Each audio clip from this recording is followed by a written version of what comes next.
सहकारिता, खेल एवं युवा कल्याण मंत्री श्री विश्वास कैलाश सारंग ने कहा कि मुख्यमंत्री डॉक्टर मोहन यादव के नेतृत्व में मध्य प्रदेश ने खेल और सहकारिता के क्षेत्र में ऐतिहासिक प्रगति की है। उन्होंने बताया कि प्रधानमंत्री नरेंद्र मोदी की डबल इंजन सरकार की सोच आज प्रदेश में जमीन पर दिखाई दे रही है। मंत्री श्री नारंग ने कहा कि वर्ष 2024-25 में प्रदेश के खिलाड़ियों ने अंतर्राष्ट्रीय स्तर पर 57 और राष्ट्रीय स्तर पर 391 पदक जीतकर मध्य प्रदेश को देश के अग्रणी राज्यों में शामिल किया है। ओलंपिक, एशियन गेम्स और नेशनल गेम्स में शानदार प्रदर्शन करने वाले खिलाड़ियों को सम्मान राशि दी गई है और ओलंपिक व एशियन गेम्स पदक विजेताओं को राजपत्रित अधिकारी बनाए जाने का प्रावधान किया जा रहा है। महिला क्रिकेट वर्ल्ड कप विजेता क्रांति गौड़ को 1 करोड़ रुपए की सम्मान राशि दी गई। उन्होंने बताया कि वर्ष 2047 तक मध्य प्रदेश को स्पोर्ट्स हब बनाने का लक्ष्य है। इसके लिए नई खेल अकेडमियां, अंतर्राष्ट्रीय स्तर का स्पोर्ट्स कॉम्प्लेक्स, हर विधानसभा में खेल परिसर और खेलो MP यूथ गेम्स जैसे नवाचार किए जा रहे हैं। सहकारिता क्षेत्र में सरकार ने 0% ब्याज पर फसल ऋण योजना के तहत 34 लाख से अधिक किसानों को 21,000 करोड़ से ज्यादा का ऋण दिया है। सैकड़ों नई PSES दुग्ध और मत्स्य सहकारी समितियों का गठन किया गया है और E-पैक्स के माध्यम से डिजिटल सेवाएं शुरू की गई हैं।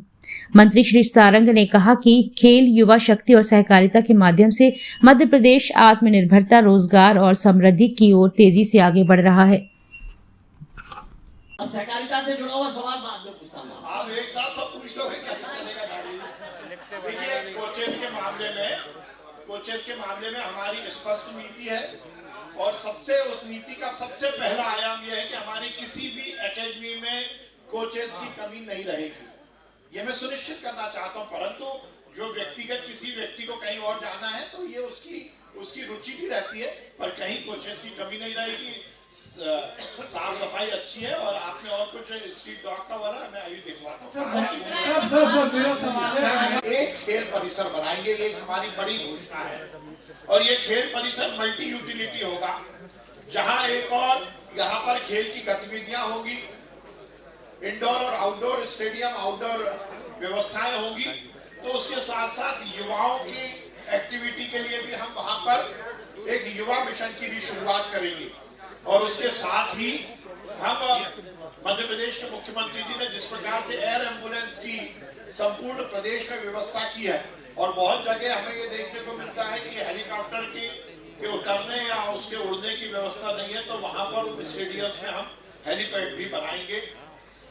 उसके साथ ही हम मध्य प्रदेश में स्पोर्ट्स टूरिज्म को लेकर बड़ा काम करने वाले हैं और यदि ये व्यवस्थाएं ठीक होती है तो मध्य प्रदेश की GDP में स्पोर्ट्स डिपार्टमेंट का एक बड़ा योगदान रहेगा। हम PPP मॉडल पर भी आगे आने वाले समय में स्पोर्ट्स की गतिविधियां संचालित करने की हम योजना बना रहे हैं।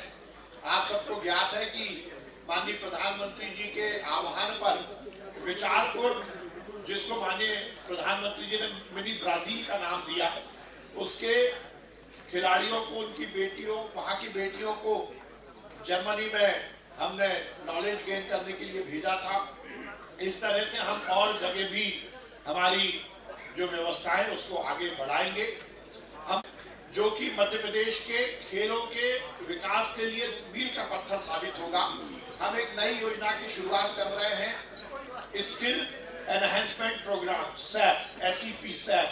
इसके माध्यम से हम फॉरेन कोचेस और फॉरेन की एकेडमीज, इनके साथ स्किल का एक्सचेंज करेंगे और क्योंकि बहुत सारे खेलों में हम भी बहुत आगे हैं, तो हम इस तरह का MOU करने वाले हैं कि यदि हमारे यहाँ कोई खूबी है, हमारी स्किल अच्छी है, तो हम वहां जाकर बताएंगे, वहां के खिलाड़ियों को बुलाएंगे और कहीं दूसरे देशों में यदि हमें अपने खिलाड़ियों को भेजना है तो वहां पर हम अपने खिलाड़ियों को भेजेंगे। देश में पहली बार ये स्किल एनहेंसमेंट प्रोग्राम की हम शुरुआत मध्य प्रदेश में कर रहे हैं। माननीय प्रधानमंत्री, माननीय मुख्यमंत्री जी का पारंपरिक खेलों के उन्नयन के लिए जो लक्ष्य है उसको लेकर हम काम कर रहे हैं। अभी 10 जनवरी से 31 जनवरी तक हम खेलो MP यूथ गेम का आयोजन कर रहे हैं और देश में पहली बार हम ये आयोजन सिलेक्शन बेस्ड कर रहे हैं। अभी तक खेल विभाग के कोई भी खेलों के आयोजन केवल इवेंट तक सीमित रहते थे। इस बार हम सभी खेल की एसोसिएशन के साथ मिलकर इस आयोजन को कर रहे हैं, जिसके माध्यम से हम ये सुनिश्चित करेंगे कि हमारा खेलो एमपी यूथ गेम आगे मध्य प्रदेश की टीम बनाने में सक्षम रहेगा। देश में पहली बार खेल संघों के साथ हम ये आयोजन कर रहे हैं। राष्ट्रीय शिक्षा नीति में जिस प्रकार से खेलों को एकीकृत करने की जो योजना है उसको हम पूरी तरह से अपनी जामा पहना रहे हैं और हम ये सुनिश्चित कर रहे हैं कि हमारे खिलाड़ी का भविष्य भी पूरी तरह सुरक्षित रहे और उसको लेकर हमने ये सुनिश्चित किया है कि हम आगे आने वाले समय में सरकारी नौकरी या फिर उनके रोजगार के नए अवसर सृजित करने का हम काम करेंगे।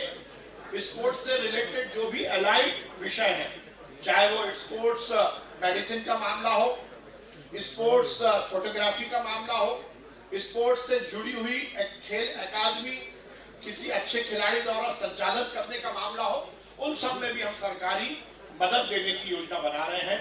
ये मैंने आपको खेल विभाग के बारे में बताया। अब मैं